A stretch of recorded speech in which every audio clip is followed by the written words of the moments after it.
It's very true, my lovely. You're on your Feel Good Breakfast show, and this morning, right here is where you want to be, because I told you earlier on we would be getting into some celebrating where we have a Ghanaian king in the house. Yes, he is not only a rapper and a songwriter, he's someone who honestly has some of the most incredible lyricism you'll ever come across. And today we get to celebrate Manifest with his brand new album. Yes, it is called New Road and Guava Trees, and it is the one that came out right after a 2-year hiatus. So we want to know where he's been, but we also want to get into this beautiful new album, his 6th studio album to be exact. And of course, it was released under the global record label Mass Appeal. And today it is a celebration indeed. Everyone, let's give him a feel good welcome, please.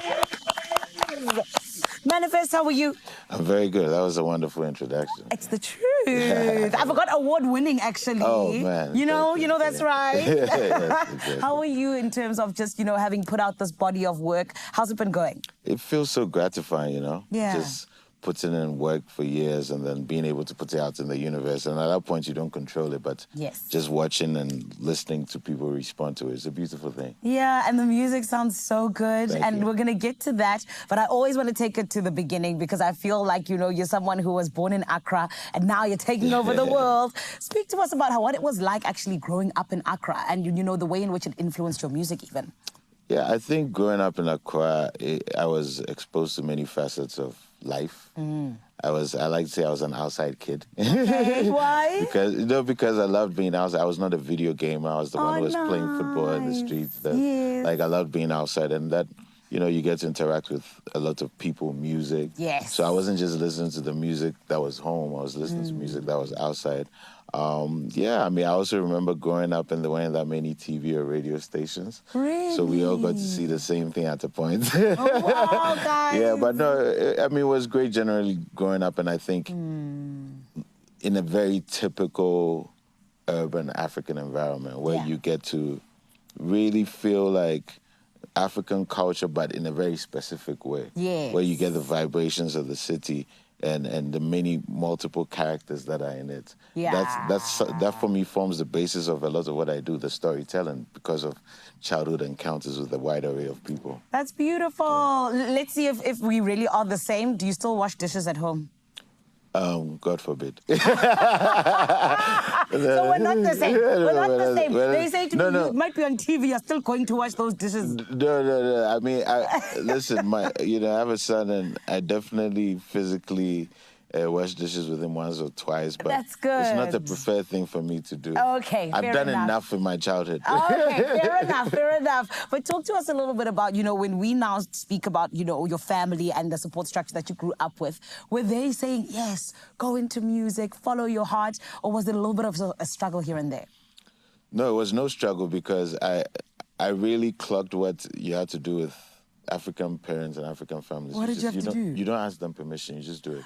That's what I did. Exactly. I love that, yes. And they prefer to see fruits of your labor than you talk about dreams of grandeur. Yeah. Nobody's here for these your plenty dreams.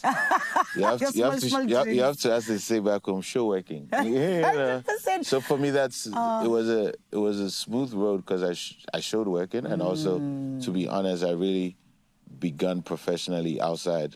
I went to college in the U.S., so when I was done, that's when I really kind of began my career professionally. So being at a distance from home too was kind of useful. Beautiful. So I was not reporting myself. I love that. Not reporting yourself. That is my favorite. Yeah. Talk to us about this 2-year hiatus and the fact that New Road and Guava Trees came out of it.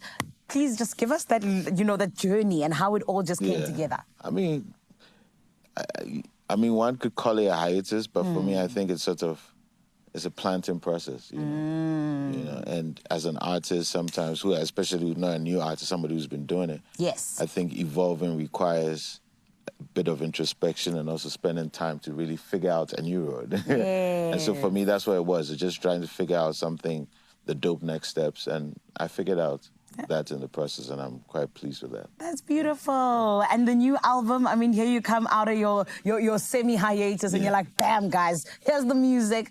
Talk to us about what it was you really wanted everyone to experience while listening to it. Yeah, I wanted them to experience sonically an evolution. And, I think for me, I have always stuck to being able to hybridize hip-hop and African music. Yes. And so for me, having that identity there, very strong, and in a global facing way was important. And also just all the different things that I say to inspire and uplift people, I was still putting it out there, you know. Beautiful. And of course, you did it under Mass Appeal. Yeah. Congratulations to you guys. I think that's epic and it's really huge. Yes, it's a really good match, you know. Yeah, I think so too. Feels like a marriage, you know. Oh, beautiful. Yeah. Wedding bells is what we're hearing. Yeah, we said the vows and everybody's happy ever after. I love it. No divorcing, guys. Please, thank you. No, we just made a baby new Road and Guava Trees. Oh, beautiful. Manifest. I'm so glad you're not going anywhere. Yeah. You can tell he's great vibes. And my friend, today, I tell you this, we're going to be blown away by his beautiful performances that he's going to be giving. So you got so many reasons to stick around right here on your Feel Good Breakfast show.